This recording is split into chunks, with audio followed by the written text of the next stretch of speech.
all of you watching know that GC isn't over in the desert until the final stage, especially the Camel Cup track stage, which we're all familiar with. Pidcock leading GC by 29 seconds ahead of Keplinger, 32 ahead of Hathley. That's a big gap with just a sprint stage left. That's what the AlUla Camel Cup track stage looks like, but we're in the desert.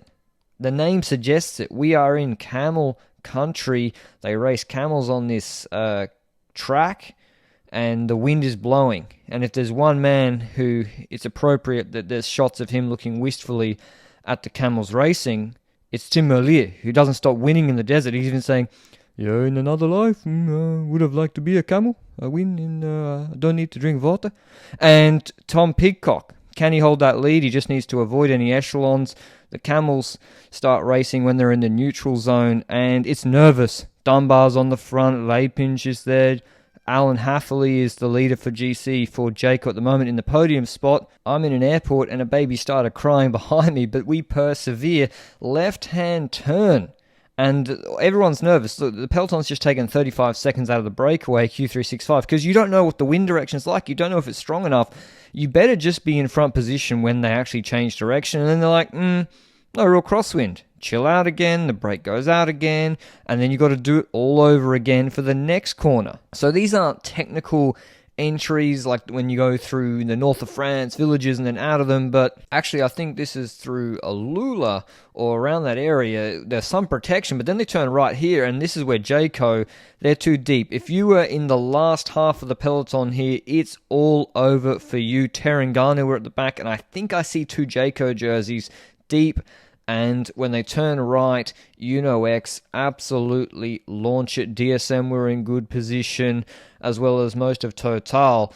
And it's a left to right crosswind, and people start dropping the wheel midway through the peloton. And Eddie Dunbar's on the wrong side of the split once again, but he's not there on GC for anymore for Jayco. That's not too big a concern. Christoph's moving. UnoX are trying something for Coolset. Versnes and Co. They got Abrahamson and Christoph, so they got big Norwegian truckers rolling. Pidcock gets brought up, bang.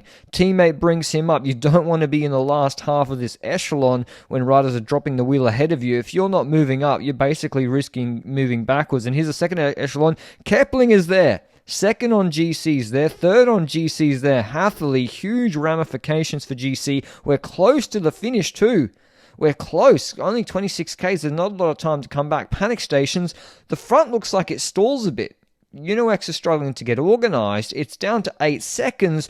They could almost touch them. Look at this shot. They're so close that they actually get complacent and they stall. And you rarely see this. Stefan de Bod, you rarely see, except for DeLee last year, a solo bridger from one echelon to the other, especially in heavy crosswinds on a highway in the Middle East like this. It's really hard to do, and he manages to do it, which was super impressive.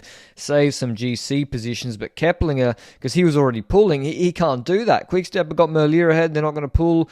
UAE, they got Milano ahead, so they don't care. And then the wind direction changes a little bit. It's not as heavy crosswind. UnoX, they start pulling with like 5 riders. They got Christoph, Abrahamson, Zversnes, Coolset, etc., etc.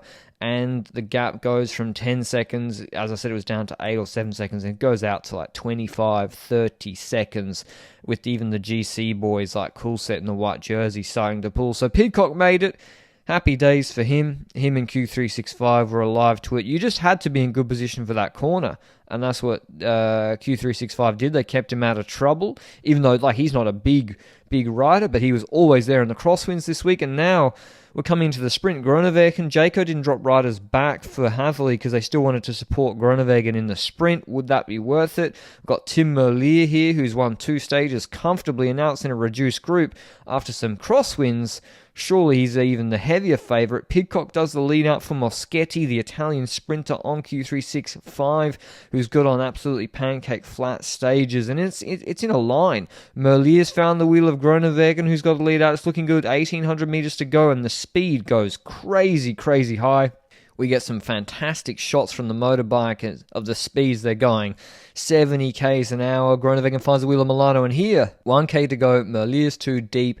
He tries to slide up the sheltered inside, which is the way to save your legs, but the risk of that is someone chops you out, and the WB rider moves in front of him, and Merlier has to take evasive action and goes onto the other road. And by the time he comes back, he's lost his P20, and his sprint is all over with the lead-outs being this fast. So Groenewegen, he's never going to get a better chance. Jayco have to salvage something from this race, their sponsors' race in their region. Milano launches early with Moschetti in the wheel. Christoph comes across and boxes in Groenewegen a little bit, who has to restart his sprint. Moschetti gets the perfect run into it. This is like a Champs-Élysées style side-on camera shot, and Moschetti wins. Here you can see Christoph comes from deep on the exposed side, so mega strong, but once he reaches the other sprinters, he's got nothing left. Groenewegen launches to what he thinks is the open right side, but not sharp enough. He doesn't accelerate fast enough to keep his bars in front of Christoph. Christoph closes in looking for the drive to Milano.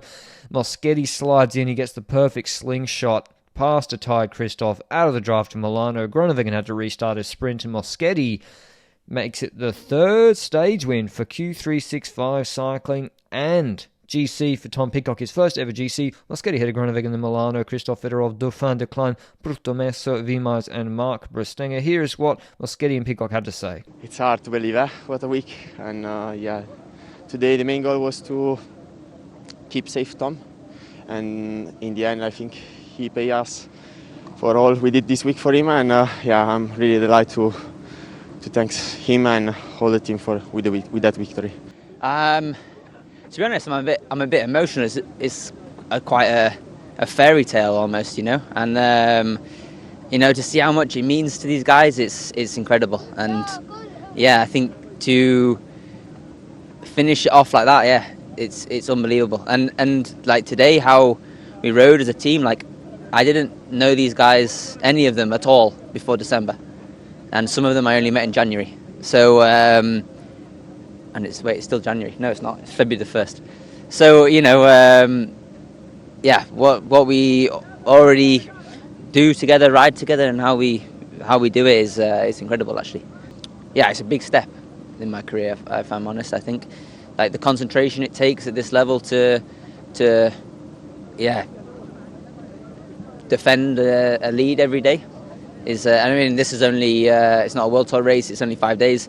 So, I definitely realise how hard it is. I think it's a big step. In terms of GC, huge changes. X, second, third, and fourth. They move into 2 on the podium. Loads of UCI points thanks to their move in the crosswinds today. So absolutely worth it for them. Keplinger and Hatherley moved down. Quite an interesting race, actually. Crosswinds, very steep climbs, good sprints. Merlier looking good. I enjoyed it. I hope you enjoyed it as well. I'll see you in the UAE Tour. Ciao.